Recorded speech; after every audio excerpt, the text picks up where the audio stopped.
नमस्कार साथियों, जिस कहानी की आप सभी को तलाश थी वह कहानी लेकर आज हम उपस्थित हो गए। यह कहानी बहुत ही ज्ञानवर्धक और मोटिवेशनल है। इस कहानी को सुनने के बाद कोई भी व्यक्ति अपने परिवार की लालन पालन के लिए कभी भी दुखी और चिंतित नहीं रह सकते। इस कहानी से आपको बहुत अच्छी बातें सीखने को मिलेगी, जिनको आप अपनी जीवन में प्रयोग करके सफलता की राह को आसानी से पा सकते हैं। यह कहानी बेहद ही रोचक और मनोरंजन भरा है, जिसे सुनकर आपको और आपके बच्चों को बहुत ज्ञान मिलने वाला है। एक नन्ही पक्षी की ज्ञानवर्धक बातें। जो भी इंसान इस कहानी को सुनने के बाद इस पर अमल करेगा, कभी भी उनके परिवार में लड़ाई और झगड़ा नहीं हो सकता और उनके पुत्र और पुत्री गलत कदम नहीं उठा सकते। हो सके तो इस कहानी को अपने परिवार में सभी को सुनाएं। जो भी नए दर्शक मेहमान हमारे चैनल पर हाजिर हुए हैं, उनसे आग्रह है कि हमारे वीडियो को लाइक और चैनल को सब्सक्राइब जरूर करें। आपका एक लाइक और सब्सक्राइब करना हमारे लिए बहुत ही महत्व रखता है। अब कहानी यहाँ से शुरू होती है। किसी नगर में एक बहुत ही बड़ा जंगल था। उसी जंगल में एक बरगद का विशाल पेड़ था। उस पेड़ पर बहुत सारे पक्षी अपना अपना घोंसला बनाकर रहा करते थे। उसी बरगद के पेड़ पर कबूतर के जोड़े अपना घोंसला बनाकर अंडे दे रखे थे। कुछ समय बीत जाने के बाद उस अंडे से जब बच्चे तैयार हो जाते हैं, तो कबूतर अपने बच्चों के लिए किसी नगर में जाकर दाना पानी लाता और अपने बच्चों को खिलाता पिलाता। कुछ दिनों के बाद जब उसका बच्चा बड़ा हो जाता है, तो कबूतर का बच्चा अपने माता पिता से कहता है कि आप हमें कुछ ज्ञान दीजिए, कुछ जानकारी दीजिए कि हम अपने जीवन में भोजन कैसे प्राप्त करेंगे और अपना परिवार चलाने के लिए क्या क्या करना पड़ता है।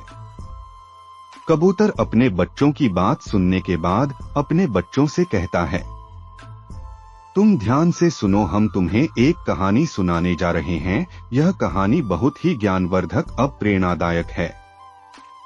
किसी गांव में एक बहुत ही पहुंचे हुए संत रहा करते थे। एक दिन उसी गांव का एक व्यापारी संत के पास दर्शन करने आया और दर्शन करने के बाद संत से कहता है, महाराज, दिन भर मेहनत करने के बाद भी मुझे उतनी मजदूरी नहीं मिलते जिसे हम अपने परिवार का खर्च उठा सकें। मैं अपने परिवार के भरण पोषण के लिए धन कमाने दूसरे देश जा रहा हूँ। मैं अपनी इस यात्रा में सफल हो जाऊं, इसी आशा से मैं आपके दर्शन करने आया हूँ। यह सुनकर संत ने उस व्यापारी को अपना आशीर्वाद दिया और उससे कहा कि तुम जिस मनोकामना से दूसरे देश जा रहे हो, तुम्हारी वह मनोकामना जरूर पूरी होगी। ऐसा मैं भगवान से प्रार्थना करता हूँ।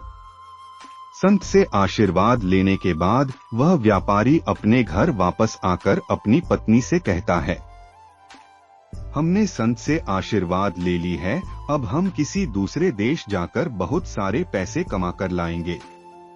इतना कहकर वह व्यापारी अपने घर से किसी दूसरे देश के लिए निकल जाता है और 2 दिन के बाद फिर वापस अपने गांव आने के क्रम में उसी शांति से रास्ते में मुलाकात हो गई। तो संत ने व्यापारी से पूछा कि आप तो व्यापार के लिए बाहर जाने वाले थे, फिर इतनी जल्दी आप कैसे वापस आ गए?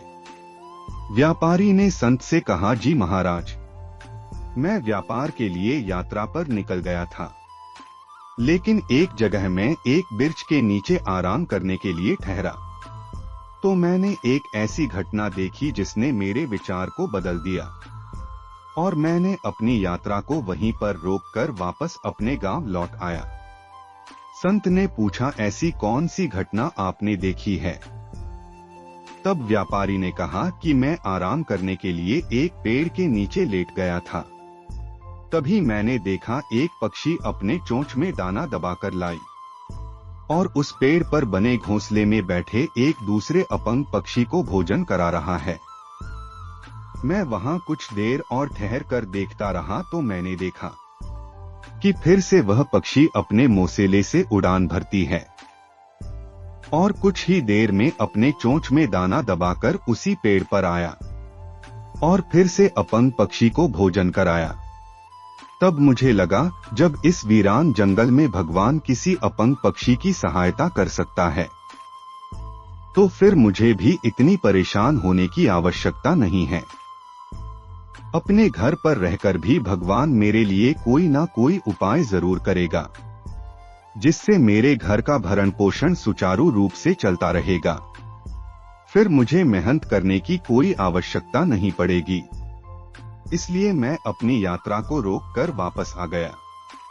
उस व्यापारी की बात सुनने के बाद संत ने मुस्कुराते हुए कहा, बहुत ही दुख की बात यह है कि आपने अपाहिज परिंदा जैसा बनना पसंद किया, लेकिन ऐसा परिंदा बनने के बारे में नहीं सोचा जो कड़ी मेहनत से अपनी रोजी रोटी की तलाश कर रहा है और साथ ही साथ दूसरे लाचार परिंदे का भी पेट भर रहा था।